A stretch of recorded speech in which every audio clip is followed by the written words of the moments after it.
Hello friends, welcome to Hindi my YouTube व्याकरण channel. में first topic हमारा है व्याकरण। व्याकरण किसे कहते हैं?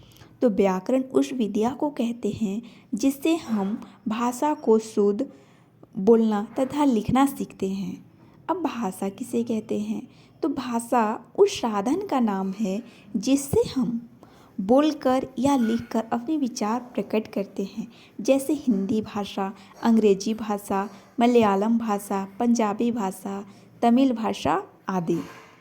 भारत की मुख्य भाषाएं। भारत की मुख्य भाषाएं कौन कौन हैं? तो भारत की मुख्य भाषाएं, भारत में बहुत सी भाषाएं बोली जाती हैं। इनमें से मुख्य भाषाएं 16 हैं। ये 16 भाषाएं संविधान में भारत की मुख्य भाषाएं मानी गई हैं। हिंदी, उर्दू, कश्मीरी, डोगरो, पंजाबी, असमी, बंगला, उड़िया, मराठी, गुजराती, तमिल, तेलुगु, कन्नड़, मलयालम, संस्कृत, सिंधी। अब भारत की राष्ट्रभाषा। भारत की राष्ट्रभाषा है क्या? तो भारत की राष्ट्रभाषा हिंदी है।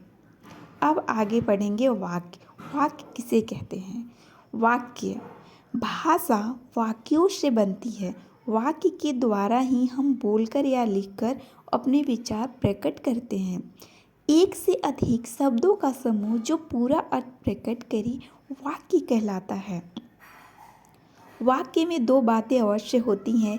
पहली यह कि उसमें एक कर्ता होता है और एक क्रिया। दूसरी बात यह कि वाक्य किसी पूरे अर्थ को प्रकट करता है, जैसे बालक बैठता है, बालिका लिखती है। अब आगे बढ़ेंगे शब्द। शब्द किसे कहते हैं? तो शब्द वाक्य शब्दों से बनते हैं।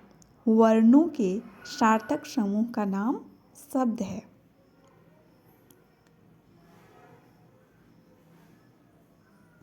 जैसे राम दिल्ली जाता है, यदि, हम इत्यादि। और वर्ण, वर्ण किसे कहते हैं? वर्ण उस छोटी से छोटी ध्वनि को वर्ण कहते हैं जिसके टुकड़े न हो सके, जैसे अ, क, च, छ इत्यादि। वर्ण को अक्षर भी कहा जाता है। अब वर्णों के भेद। वर्णों के दो भेद हैं, स्वर, व्यंजन। स्वर वर्ण किसे कहते हैं? जो वर्ण दूसरे वर्णों की सहायता से जो वर्ण दूसरे वर्णों की सहायता के बिना बोले जाए वे स्वर्ण कहलाते हैं। स्वर 11 हैं। अ, आ, छोटी, बड़ी, उ, री, ए, ओ, औ। और हर्ष स्वर में अ, ई, उ, री, हर्ष अर्थात छोटे स्वर हैं। दीर्घ स्वर आ, ई, उ, ए, ओ, औ दीर्घ अर्थात बड़े स्वर। व्यंजन वर्ण किसे कहते हैं? व्यंजन वर्ण जो वर्ण स्वरों की सहायता के बिना नहीं बोले जाते वे व्यंजन कहलाते हैं। व्यंजन 33 हैं। क वर्ग, च वर्ग, ट वर्ग, त वर्ग, प वर्ग, यर, लव, तालव्य, मूर्धन्य, दंश, ह।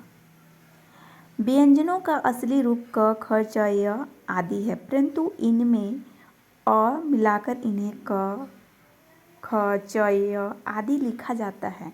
अनुस्वार और विसर्ग। स्वरों तथा व्यंजन के सिवा दो चिन्ह और हैं जो कम से अनुस्वार और विसर्ग कहलाते हैं। ये या तो स्वरों पर लगाए जाते हैं स्वर सहित व्यंजनों पर, जैसे आँख, ईंधन, संत, कंठ, अतः, प्रातः इत्यादि। मात्रा, स्वरों के जो चीज व्यंजनों से मिलाकर लिखे जाते हैं वे मात्राएं कहलाते हैं। जैसे मात्रा इस प्रकार हैं: आ, छोटी, बड़ी, छोटा ऊ, बड़ा ऊ, री, ए, ओ, औ। और यहाँ पे प्रैक्टिस का प्रश्न दिया गया है, आप लोग प्रैक्टिस कर लीजिएगा। Thank you so much.